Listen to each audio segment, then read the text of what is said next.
Hello बच्चों, बेटा आपका URTS ये not last but second last 22 number का पेपर है और बॉटनी के क्वेश्चंस बहुत अच्छे फ्रेम किए हैं इसमें। आप देखिए, आइए जरा डिस्कस करते हैं one by one. ABO blood grouping in human being side the example of, ठीक है ना। तो हम लोग को मालूम है कि एबीओ ब्लड ग्रुप जो है बहुत अच्छा एग्जाम्पल है मल्टीपल एलील्स का, ठीक है भाई, यानी कि सी वाला बिल्कुल सही है।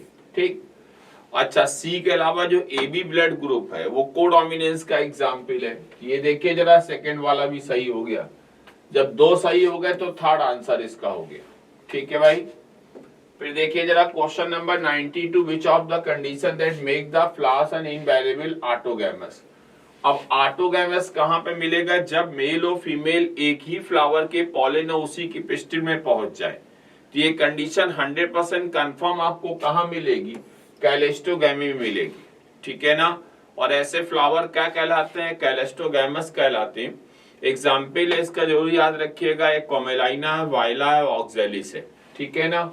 आगे देखिए जरा क्वेश्चन नंबर 93 पर आइए। ये क्वेश्चन कभी कभार आ जाता है, हालांकि इधर बहुत दिनों से नहीं आया लेकिन आता है कभी कभी। तो जब इस टाइप का क्वेश्चन आपके सामने आए तो आप सबसे पहले वो वैल्यू उठाइए जिसका परसेंटेज जो है सबसे ज्यादा है। तो देखिए जरा, सबसे ज्यादा जो परसेंटेज है वो है तुम्हारा जे और एन। तो जो जे और एन है, ये देखिए जरा, ये जे और एन है। तो देखिए जे और एन के बीच की दूरी जो है वो है 70 मैप यूनिट, ठीक है ना, 70 मैप यूनिट, ठीक है बच्चों, या 70 सेंटीमॉर्गन भी कह सकते हैं, क्योंकि 1% इज इक्वल टू होता है 1 यूनिट और 1 सेंटीमॉर्गन। तो ये देखिए जरा, 70 यहां से यहां तक है, ठीक है भाई, 70 सेंटीमॉर्गन।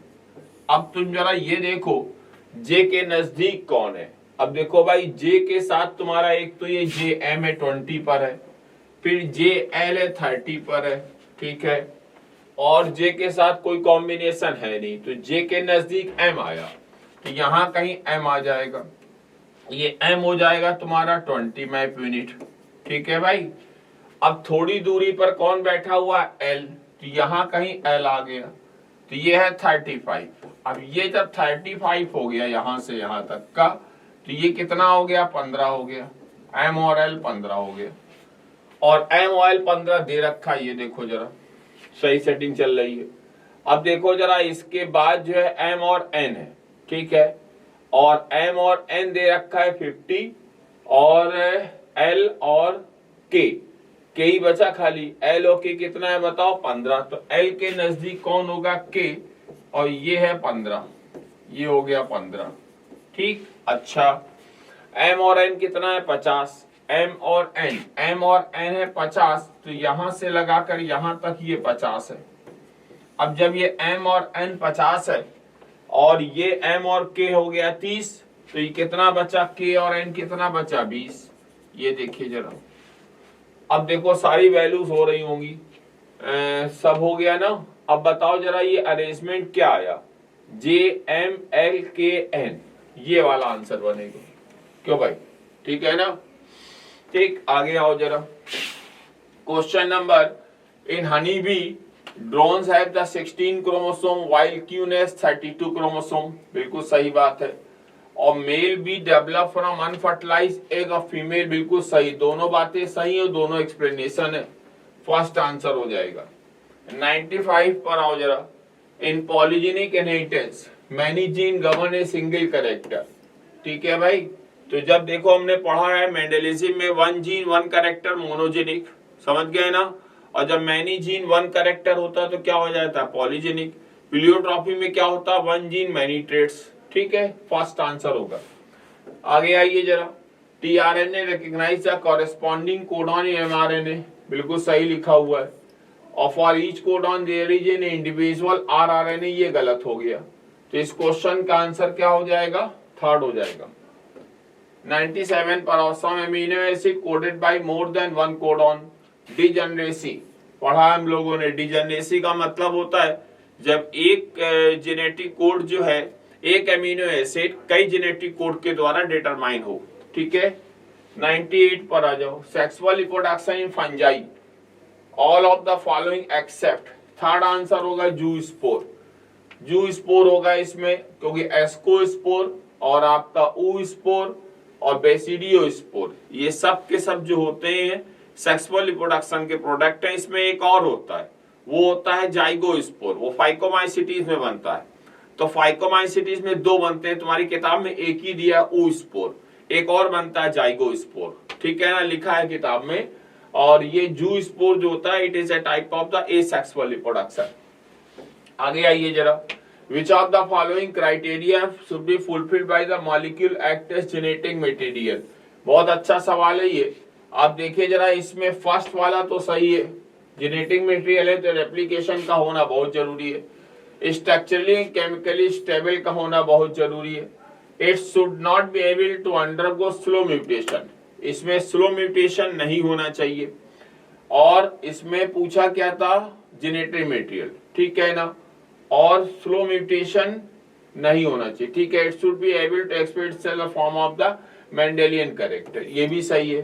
तो ये वाला गलत है ना, थर्ड वाला गलत है ना, थर्ड वाला गलत है ये, ठीक। तो कौन से सही हो गए, तीन तुम्हारे सही हो गए, आंसर हो गया थर्ड, ठीक। आगे आओ, फर्स्ट एक्सपेरिमेंटल प्रूफ किसमें दिया गया था, ई कोलाई में दिया गया था। आगे आओ, what does the diagram represent, ये डायग्राम क्या रिप्रेजेंट कर रहा है, न्यूक्लियोसोम को रिप्रेजेंट कर रहा है। ये जो होते हैं हिस्टोन है ये, ठीक है ना, हिस्टोन जो होते हैं H2 H2B H3 H4, हर एक के दो दो होते हैं। जो बाहर ये निकला हुआ है हिस्टोन, इसका नाम H1 है। ये जो इसके चारों तरफ डीएनए लिपटा हुआ है, इसको कोर डीएनए कहते हैं। लगभग 200 न्यूक्लियोटाइड्स होते हैं, बेस पेयर होते हैं। Who provided the evidence glucose formed during the photosynthesis? सैक्स ने सबसे पहले बताया था। ये सारे साइंटिस्ट की सबके फंक्शनिंग जरा पढ़ लीजिएगा, किसने क्या डिस्कवर किया। क्वेश्चन नंबर 103 पर आओ, C3 प्लांट जो होते हैं तुम्हारे, respond to increase CO2 concentration by the increase rate of photosynthesis, बिल्कुल सही है। The higher productivity of some greenhouse crop such as the tomato, bell pepper, ये भी सही लिखा हुआ है। दोनों ही सही है, लेकिन करेक्ट एक्सप्लेनेशन नहीं, इसलिए आंसर क्या हो जाएगा, सेकेंड है। क्वेश्चन नंबर 104 पर आ जाओ, in mitochondria electron and transport system every 2 pair of electron, 2 pair electron NADH2 के। तो बताओ जरा, 2 पेयर है तो कितने हो गए NADH2, 2। तो एक NADH2 से कितने का फायदा हुआ, 3 का। तो 2 से कितने का फायदा हो जाएगा, 6 का। थर्ड आंसर हो जाएगा। आगे आओ, और एंजाइम TCA के सारे साइकिल, क्रेब्स साइकिल के सारे साइकिल माइटोकॉन्ड्रियल के मैट्रिक्स में पाया जाता है, एक इनर माइटोकॉन्ड्रियल मेम्ब्रेन में पाया जाता है, उसका नाम है सक्सिनेट डिहाइड्रोजनेस। आंसर थर्ड हो गया, याद रखिएगा।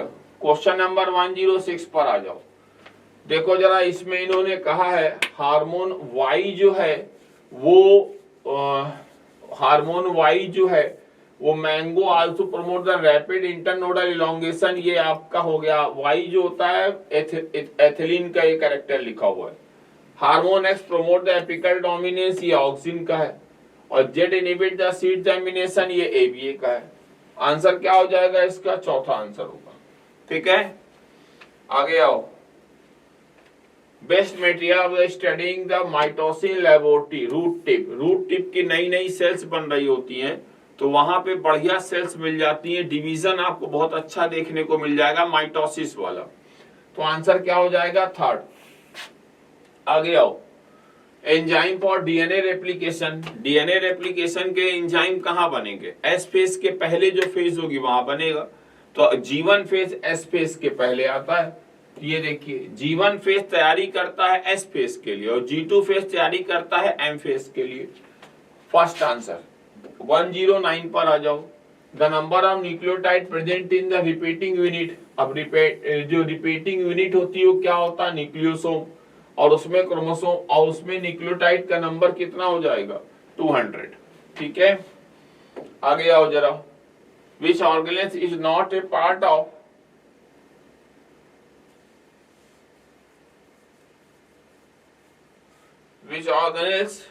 which organelles is not a part of the endomembranous system, कौन सा इसमें एंडोमेम्ब्रेन सिस्टम का पार्ट नहीं है, ठीक है। माइटोकॉन्ड्रिया नहीं है, एक होता है गोल्गी बॉडी, एक होता है ईआर, एक होता है लाइसोसोम, एक होता है वैक्यूल। ये एंडो मेम्ब्रेन सिस्टम के पार्ट है। चौथा आंसर हो जाएगा। आगे आओ, bundle sheath extension in dicot leaf and monocot leaf are. तुम बताओ जरा, बंडल शीथ जो होती है डाइकॉट में जो होती है वो पेनकाइमेटस होती है, और जबकि मोनोकॉट में कैसी होती है, स्क्लेरेनकाइमेटस होती है। ठीक भाई। क्वेश्चन नंबर 112 में आ जाओ। 112 में पूछा है इन्होंने अच्छा, मैचिंग पूछी है इन्होंने। Following identify the correct option बताना है। ठीक है, करेक्ट आइडेंटिफाई, इनकरेक्ट बताना। अच्छा, इनकरेक्ट बताना है। डिफरेंसेस में सेलेक्ट द करेक्ट ऑप्शन। अब तुम करेक्ट बता दिए होगे, यही गड़बड़ किए होगे, तो बताओ जरा इनकरेक्ट बताना है। तो बताओ जरा हमको, इसमें पहला वाला तो पॉलीआर्च ये सही है, डाइआर्च सही है। दूसरा वाला जो है तुम्हारा कैम्बियम एब्सेंट है, ये भी सही है। और मोनोकॉट में पिथ डेवलप होता है ज्यादा, ये गलत है, ये गलत है, उल्टा हो गया ये। और give rise to secondary root and cord cambium, ये भी गलत हो गया। तो आंसर हो जाएगा थर्ड। इनकरेक्ट बताना था इसमें, ये देखो जरा, इनकरेक्ट। आगे आओ, according to Allen's rule mammals are cooler climate. जो ठंडे इलाके के लोग होते हैं उनके कान और लिम्स जो होते हैं वो छोटे हो जाते हैं, shorter ear and shorter limbs. 114 में आओ, the mature seed of plant such as gram and pea have the no endosperm because the endosperm get used by the developing embryo. Developing embryo के द्वारा पूरा का पूरा एंडोस्पर्म जो use कर लिया जाता है, तो नॉन एंडोस्पर्मिक सीड का फॉर्मेशन होता है। Question number 115, first step in taxonomy is. तो टैक्सोनॉमी का जो पहला स्टेप होता है वो होता है कैरेक्टराइजेशन, फर्स्ट होता है। फिर उसके बाद होता है आइडेंटिफिकेशन, फिर होता है नॉमेनक्लेचर और फिर होता है क्लासिफिकेशन। ठीक है भाई, तो इस क्वेश्चन का आंसर क्या हो जाएगा, फर्स्ट होगा। क्वेश्चन नंबर 116 में आ जाओ, given below the step protein synthesis. Protein synthesis के कौन कौन से पहले स्टेप है। सबसे पहला तो ये है चार्जिंग वाला, दूसरे नंबर पे ये है, तीसरे नंबर पे आपका हो जाएगा, तीसरे नंबर पर सब यूनिट आके जुड़ेगा, तीसरा हो गया। चौथे नंबर पे ये हो गया, ठीक है ना। अच्छा, अब लास्ट तुम्हारा बचा एक, इसके बाद आएगा चौथा, पांचवें नंबर पे ये हो गया, छठा ये हो गया, थर्ड आंसर है। 117 पे आ जाओ, virion is completely assembled virus outside the host. ठीक है भाई, फोर्थ आंसर होगा। जो वायरस बॉडी होस्ट के बाहर रहते हैं उनको वायरॉन कहते हैं। Which of the following regarding the class Phycomycetes is incorrect? Phycomycetes में सेक्सुअल रिप्रोडक्शन डेवलप होता है, न्यूक्लियस इमीडिएटली फ्यूज कर जाते हैं, डाइकैरियोटिक कंडीशन होती नहीं, फ्रूटिंग बॉडी होती नहीं। ठीक है, अब देखो जरा इन्होंने पूछा क्या है, करेक्ट की इनकरेक्ट पूछा है। फॉलोइंग फाइकोमाइसिस इनकरेक्ट पूछा है। ठीक है भाई, तो देखो जरा, these are found aquatic habitat, बिल्कुल सही। एल्गा फंजाई कहते हैं, wood moist and damp places, सही लिखा हुआ है। माइसिलियम सेप्टेट एंड ब्रांच्ड, इनका माइसिलियम ए सेप्टेट होता है, यही गलत हो गया है। और asexual reproduction by zoospore non motile aplanospore, सही है। Mucor and Rhizopus common example, ये भी सही है। तो आंसर क्या हो जाएगा इसका, सेकेंड। क्वेश्चन नंबर 119 पर आ जाओ, gymnosperm do not produce fruit, क्योंकि जिम्नोस्पर्म में enclose with ovaries, ovary of the gymnosperm enclose with in the ovary, ये गलत हो गया, ये सही है। आंसर थर्ड हो जाएगा। आगे आओ, protonema is haploid and found in mosses. Protonema कैसा होता है, हैप्लॉइड होता है मॉसेस में, फर्स्ट आंसर होगा। Resemblance with algae and Bryophyta, algae और ब्रायोफाइटा में सिमिलरिटी क्या होती है, प्लांट बॉडी थैलस लाइक होती है, वैस्कुलर टिश्यू बिल्कुल नहीं होते, ऑटोट्रॉफी न्यूट्रिशन, सेकंड आंसर हो जाएगा। Spiny and sticky pollen grain जो होते हैं, जो इनके इंसेक्ट के द्वारा पॉलिनेशन होता है, वो होते हैं एंटीमोफिलस वाले, तो सेकंड आंसर हो जाएगा भाई। ठीक है, 123 में आ जाओ, बर्ली जवान एंड कैस्पियन जो होते हैं they are the subspecies of the tiger. Fourth answer. 124 में आ जाओ, इसमें सीक्वेंस पूछा गया है, तो सबसे पहला होगा सिलेक्शन नंबर 1, सिलेक्शन के बाद आता है नंबर 2 इमेस्कुलेशन, इमेस्कुलेशन के बाद जो है फिर आता है आपका बैगिंग थर्ड नंबर, फिर आएगा डस्टिंग कहीं लिखा होगा, सी के बाद जो है कलेक्शन ऑफ पॉलिन, अच्छा हाँ ठीक है पहले कलेक्ट करेंगे तो ये चौथा हो गया, फिर इसके बाद आएगा डस्टिंग ये पांचवा हो गया, फिर इसके बाद आएगा आखिरी में आएगा रीबैगिंग छठा ये हो गया, सेकेंड आंसर होगा।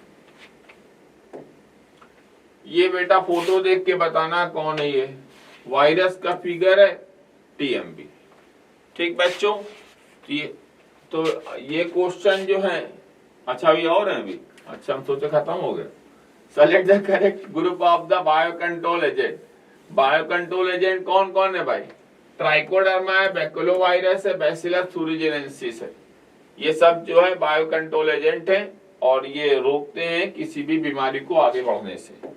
127 पर आ जाओ, इसमें बताया गया एनारोबिक स्लेट डाइजेस्टर में कौन कौन सी गैस निकलती है। एक है मीथेन, हाइड्रोजन और सल्फाइड और CO2। 128 पर आ जाओ, वन में ये भी आसान है, रूट एपिकल मेरिस्टेम में 17,500 सेल बनती है पर आवर और वाटरमेलन में इसका 3.5 लाख गुना साइज बढ़ जाता है। सेकेंड बेटा जी आप सब। 129 among the ecosystem mentioned below the can you maximum biodiversity। Coral reef में मैक्सिमम डायवर्सिटी होती, याद रखिएगा। एक ट्रॉपिकल रेन फॉरेस्ट में मैक्सिमम मिलेगी, कोरल रीफ में आपको मैक्सिमम मिलेगी। 130 में आ जाओ, चूज द इनकरेक्ट ऑप्शन बताना है भाई। तो मोनोकॉट लीफ के रिस्पेक्ट में substomatal cavity present only on the lower side, no, दोनों तरफ होती बराबर से होती, गलत हो गया। ये सही है, वेनेशन सही है, बुलीफॉर्म सेल सही है, आंसर क्या हो जाएगा? फर्स्ट हो जाएगा। 131 पर आ जाओ, परसेंटेज ऑफ फोटोसिंथेटिकली PAR पूछा गया, लेस देन 50%, एनसीईआरटी की लाइन है बच्चों, ठीक है याद कर लो इसको।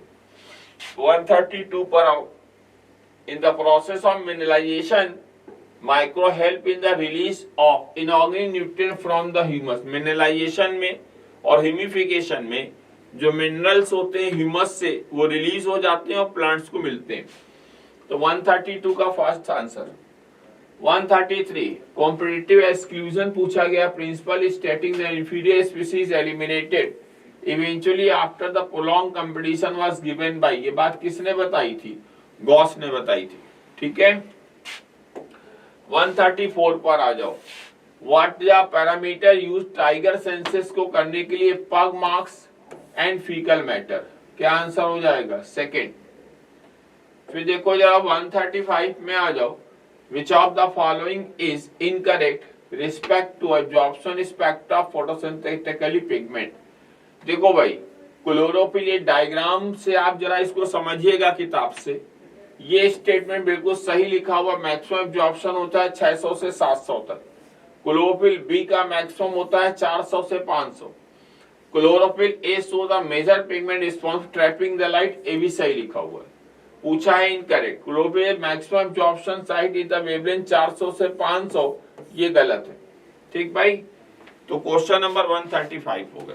तो ये सारे क्वेश्चन बेटा जी डिस्कस हो गए। आपको कोई क्वेश्चन में दिक्कत हो तो आप यहाँ पे आकर पूछ सकते हैं, ठीक है बच्चों, थैंक यू।